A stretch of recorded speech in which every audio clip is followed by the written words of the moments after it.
The voice said, man, you're gonna die never even trying to reach your full potential. And how's that gonna feel?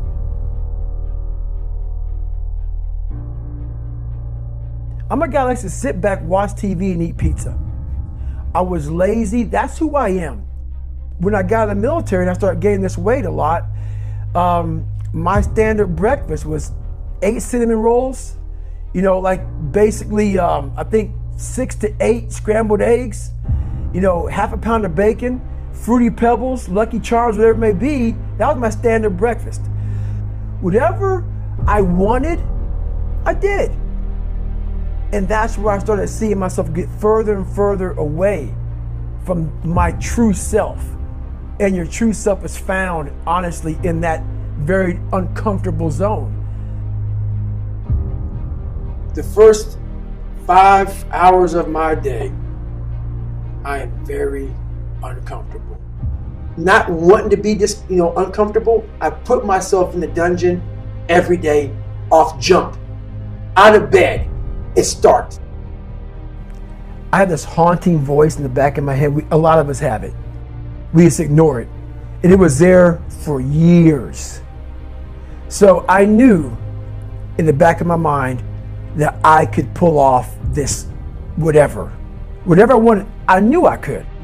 I knew that, but I was afraid of the work. Because I wasn't gifted with brains. I wasn't gifted with God-given talent as far as like athleticism. So I knew to get to where I had to go, to be on the same playing field as these men, to even try out for this program, I knew the work was going to be something that I didn't want to even attack. So I was just putting it off. It haunted me. The voice in my head said, you know what, man, you're going to die never even trying to reach your full potential. And how's that going to feel? We all have two people. We have the easy voice, which is that 20% telling yourself that I'm easy at 90% of my full potential, maybe 100% at that 20%. That's that voice that we all love. That's that very comfortable voice that's that mommy holding you saying it's going to be okay. Doesn't care how good you are, just loves you. Just loves you no matter how messed up you are in life. That's where you want to be at. So that's that one voice. This other voice that we walk very far away from is the voice saying, hey man, you ain't doing shit. So we try to get this voice out of our head completely. And we live over here in this land. So what you have to do first is turn up this voice over here. The voice saying things to you that aren't nice. That it's in our head saying, you know what, man, dude, you're not doing shit. You're not and it's not putting yourself down. People take this the wrong way in this new society. I'm not saying to put yourself down. I'm saying listen to the truth. And the truth isn't in the 20%. The truth is in this other part of your brain saying, look, man, you're wasting a bunch of percentage here. We have 80 more percent that we're not tapping into because in this other 80% is suffering, pain, failure, self-doubt, darkness, and then a whole bunch of light. But to get to this light, you gotta go through all of this. So a lot of us know that. I can get over here, but over here, man, this is much better because I gotta go through this journey that is not fun. This from 20 to 100%, this shit in between is not fun. So we decided to live over here. So everybody goes, how do you do that? You know exactly how to do that. You know exactly, it's not a magic trick.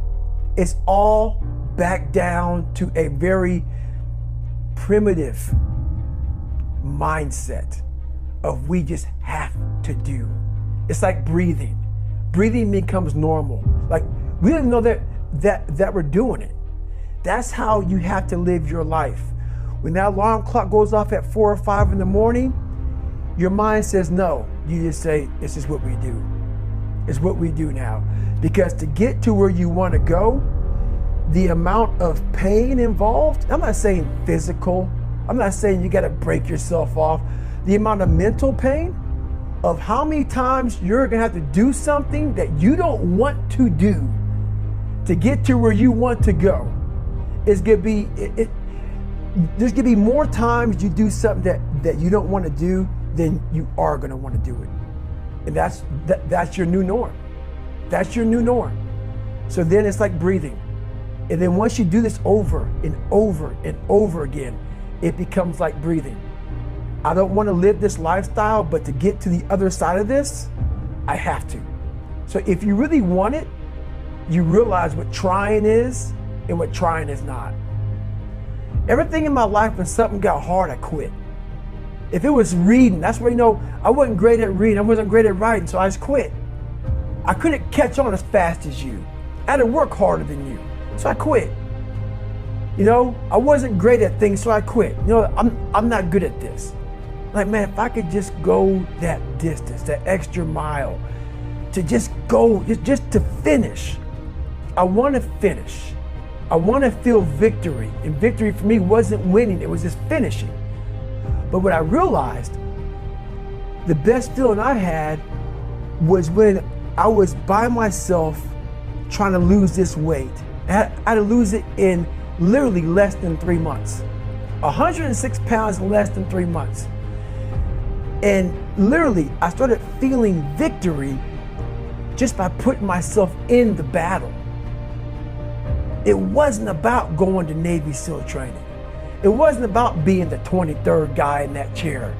I started realizing, man, just by going to war with myself every day and putting these challenges and these goals and these obstacles, these insurmountable obstacles. So it wasn't about losing 106 pounds. Me losing 5 pounds was an accomplishment. Me losing 10 pounds and then 50 pounds. And then the more I did this, the more I gained confidence. And then the more I gained confidence, the more I realized these Navy SEALs, man. These guys can't do what I'm doing right now. I had no coach, had no trainer, had no money. I didn't know how to lose weight. I had no knowledge of what I was doing. I was just working. I was just sacrificing. And then through that, all these different tools started coming up.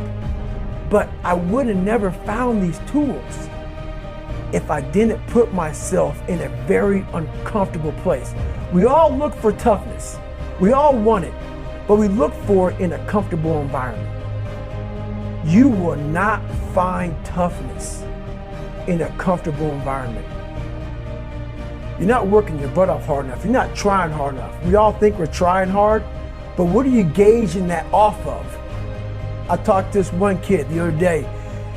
College is kicking my ass. I said, what are you gauging that off of? I go, are you trying? He goes, yeah, I'm trying my ass off. I'm studying hard. I go, what are you gauging trying hard off of? Well, in high school, I didn't have to try at all. And I made great grades. In college, I'm trying hard. You're trying hard compared to what you did in high school, which was it came easy to you. So your reality is something that you created off of something easy. So you trying hard is 2 hours of studying. I'm gonna tell you the difference in trying hard and trying hard. Trying hard is something in your mind just doesn't stop. We know 2 hours isn't enough. So it's all about, reality and what you're basing things off of.